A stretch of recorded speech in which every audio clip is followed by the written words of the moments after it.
کہ جیسے ہی وہ منصب سے اترتا ہے کیسز اس کے منتظر ہوتے ہیں. باقی لوگوں کے ساتھ یہ کیوں نہیں ہوتا؟ وہ اپنے اوپر کیوں ہاتھ نہیں ڈالنے دیتے؟ خاص طور پر وہ پردہ نشین جو اس ملک کے سفید اور سیاہ کا خود کو مالک سمجھتے ہیں، جو خود کو عقل کل سمجھتے ہیں، جو عوام کو چونٹیاں اور کیڑے مکوڑے سمجھتے ہیں، جو ان کو لاتے ہیں، وہ کیوں کیسز کی زد میں نہیں آتے؟ تو یہ بطور قوم ہمیں سوچنے کی بہت ضرورت ہے، ورنہ پھر یہ تماشا لگا رہے گا، یہ سرکس چلتی رہے گی. آپ کے سامنے انڈیا اور پاکستان دونوں کی مثال ہے. انڈیا کتنا آگے چلا گیا ہے اور پاکستان میں کیا صورتحال ہے. میں تو اتنا ہی بول سکتا ہوں، مزید بولنے سے پر جلتے ہیں. ناظرین کرام، اب آتے ہیں اس بات پر جو گھنٹی بجنے والی ہے. اب 13 اگست کو اسمبلی کا ٹینیور پورا ہو جائے گا. پیپلز پارٹی بار بار یہ کہہ رہی ہے کہ اسمبلی 10 اگست تک تحلیل ہو جائے گی، اور تحلیل ہونے کا مطلب یہ ہے کہ آپ کو الیکشنز میں جانا ہے. اور وہ مسلم لیگ نون کو بھی کہہ رہے ہیں کہ تیاری پکڑیں، آپ نے الیکشنز میں جانا ہے، اور یہ نہ سمجھیں کہ آپ الیکشنز میں ڈیلے کر سکتے ہیں. اب خواجہ آصف نے بھی کہا ہے کہ اسمبلیاں اپنی مدت پوری کر کے اب سے 1 ماہ کے اندر تحلیل ہو جائیں گی. 1 ماہ کا مطلب یہ ہے کہ 10 اگست کے قریب. لیکن اصل مسئلہ یہ ہے، ہمیں یہ بتایا جا رہا ہے کہ ہم نے اپنی سیاست داؤ پر لگائی اور ہم نے ریاست بچا لی. اب ریاست کے لیے بھی جو پیسے آنے ہیں ان کا بھی 17 جولائی تک امکان نہیں ہے. تو اس کا مطلب یہ ہے کہ 17 جولائی سے 10 اگست کے درمیان وہ پیسے اگر آتے ہیں تو میرے خیال سے یہ بہت شک و شبے والی بات ہے کہ گورنمنٹ چلی جائے گی. خواجہ آصف نے مزید کہا کہ پی ڈی ایم جماعتیں عام انتخابات میں مشترکہ امیدوار بھی لا سکتی ہیں یا سیٹ ایڈجسٹمنٹ کا لایا عمل بھی اپنا سکتی ہیں. در حقیقت اس وقت مسلم لیگ نون اور پی ڈی ایم کے درمیان بہت پریشانی ہے. وہ پریشانی کیا ہے میں آپ کو بتا دیتا ہوں. وہ پریشانی یہ ہے، ان کو یہ توقع نہیں تھی کہ اس حد تک آئی ایم ایف جائے گا. وہ جس طرح سے زمان پارک گئے اور عمران خان کی پوزیشن مضبوط ہوئی ہے، اس کے ریلیونس ہوئی ہے، تو ذرا ان کی پریشانی بڑھ گئی ہے اور وہ پریشانی نظر آ رہی ہے. اب فیصل آباد سے ایک اپوزیشن لیڈر ہیں، ظاہر ہے وہ مسلم لیگ نون کے ٹکٹ ہولڈر ہیں. وہ کہتے ہیں، سنو ٹی وی پر انہوں نے گفتگو کی اور کہا کہ سابق وزیر اعظم عمران خان کے خلاف پرنسپل سیکرٹری اعظم خان 100% وعدہ معاف گواہ بنیں گے.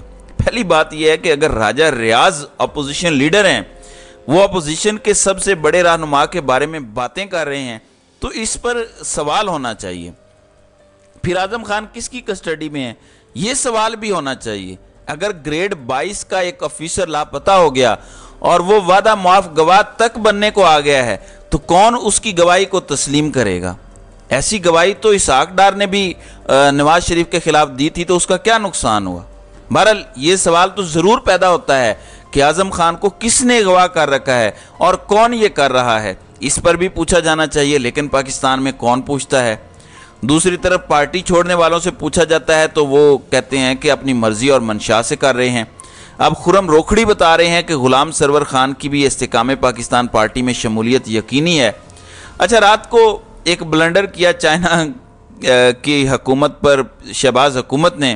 وہ بلنڈر کیا ہے؟ احسن اقبال جو اپنے آپ کو بہت بڑا فلاسفر، ملک کا ارسطو اور بہت ہی پڑھی لکھی شخصیت تصور کرتے ہیں، انہوں نے یہ بتایا کہ چین کی حکومت نے گزشتہ اسٹیبلشمنٹ کو خبردار کیا کہ پی ٹی آئی کو اقتدار میں لانے کا تجربہ نہ کیا جائے، اس سے سی پیک اور پاکستان کو نقصان ہوگا. یہ رات کو انہوں نے بیان دیا. ظاہر ہے اس بیان کی کیا حیثیت اور اوقات ہوگی. چائنا پاکستان کا ایک بڑا قریبی دوست ہے. ہم ایک دوسرے کے اندرونی معاملات میں لیکن کبھی مداخلت نہیں کرتے، اور ہم اچھے برے وقت میں ایک دوسرے کے ساتھ رہتے ہیں. تو یہ عمران خان کے بغض میں ایک نیریٹو بنانے کے لیے اس طرح کی چولیں ماری گئیں، کیونکہ یہ تاثر دیا جاتا ہے کہ فلاں ملک بھی عمران خان کو پسند نہیں کرتا، حالانکہ ان کا حقائق سے دور دور کا کوئی واسطہ تعلق نہیں ہے. اب صبح سویرے اٹھتے ہی میرے خیال سے کسی نے احسن اقبال کے کان کھینچے ہیں، اور کان کھینچنے کے بعد ان کی طبیعت بالکل صاف ہو گئی ہے. اور 9:42 پر احسن اقبال نے ٹویٹ کیا اور لکھا کہ my statement about China in a TV interview is out of context which needs clarification. China maintain a policy of non-interference in domestic affairs of other countries. Some senior businessmen working on CPEC projects privately express the opinion that free and fair election was best in interest of Pakistan to ensure continuity. یعنی اب آپ اتنی بڑی بڑکے نہ مارتے. اب آپ کہہ رہے ہیں جی وہ چائنا کی حکومت نے نہیں کہا, کچھ بزنس مین تھے انہوں نے کہا. انہوں نے یہ بھی نہیں کہا کہ عمران خان کو نہ لائیں, انہوں نے تو اتنا کہا کہ فری اینڈ فیئر الیکشنز ہوں. تو یہ تو ہر بندہ کہتا ہے, میں بھی کہہ رہا ہوں کہ فری اینڈ فیئر الیکشن ہونے چاہیے. کیا اب الیکشن ہو رہا ہے؟ ابھی بھی تو سلیکشن ہو رہی ہے, اور آپ جیسے ارسطو اس سلیکشن میں پیش ہیں. تو ناظرین اکرام, آپ کی اس ویڈیو کے حوالے سے کیا رائے ہے؟ آپ اپنی رائے کا اظہار کامنٹ سیکشن میں ضرور کیجیے گا.